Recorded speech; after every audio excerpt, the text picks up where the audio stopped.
င်္ဂလာပါရှင်ကျမတို့ရဲ့ channel ကနေပြန်လည်ကြိုဆိုလိုက်ပါတယ်ဒီနေ့မှာတော့ပရိသတ်တွေကြားမှာအရန်ကိုရေပန်းစားနေတဲ့အနုပညာရှင်မောင်နှမ2ယောက်ရဲ့ချစ်စရာကောင်းတဲ့သတင်းလေးတစ်ခုကိုတင်ဆက်ပေးချင်ပါတယ်အဲ့ဒါကတော့ဝါရင်တရုတ်ဆောင်မင်းသမီးကြီးစိုးမြတ်သူစာတယောက်မင်းသားလေးအောင်စပူရဲ့ဇက်တပင်စင်မြင့်ထက်မှာ3,500တန်ငွေသားပန်းစည်းကြီးနဲ့စုချီးမြှင့်ခဲ့တဲ့သတင်းပဲဖြစ်ပါတယ်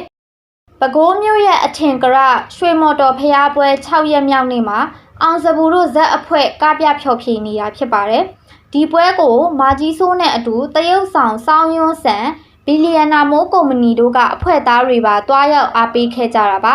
ထူးခြားတာကမာကြီးစိုးဟာလဲကူးမှာရုပ်ရှင်ရိုက်ကူးနေရင်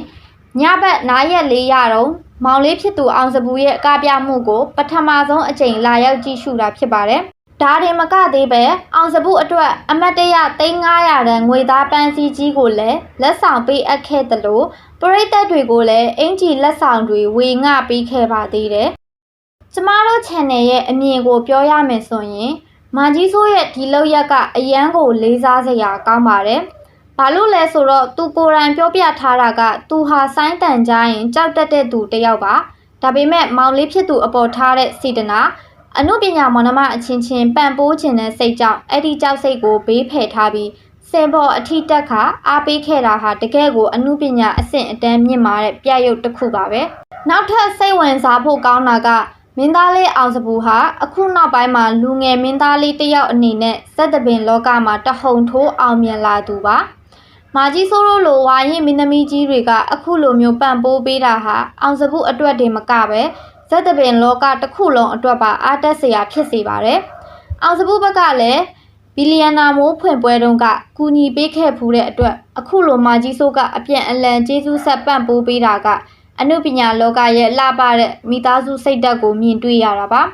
ပရိသတ်တွေရဲ့တုံ့ပြန်မှုတွေကလည်းမာကြီးစိုးကတော့တကယ်ကိုစိတ်သဘောထားပြေဝသူပါဆိုပြီးချီးကျူးနေကြသလို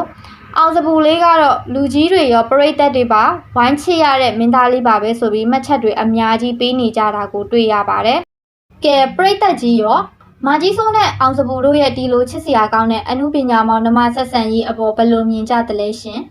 မာကြီးစိုးပေးလိုက်တဲ့3,500တန်ပန်းစည်းကြီးကိုရောမြင်လိုက်ကြရလားပရိသတ်ကြီးရဲ့ထင်မြင်ချက်တွေကို comment မှာရေးသားသွားလို့ရပါတယ်ရှင်အနုပညာရှင်တွေရဲ့ထူးခြားတဲ့သတင်းတွေကိုမျက်ခြေမပြတ်သိရဖို့အတွက်ကျမတို့ရဲ့ channel လေးကို subscribe လုပ်ထားဖို့လည်းမမေ့ပါနဲ့ဦးရှင်နောက်ထပ်ဗီဒီယိုမှာပြန်တွေ့ကြပါမယ်အားလုံးပဲမင်္ဂလာရှိတဲ့နေ့လေးဖြစ်ပါစေရှင်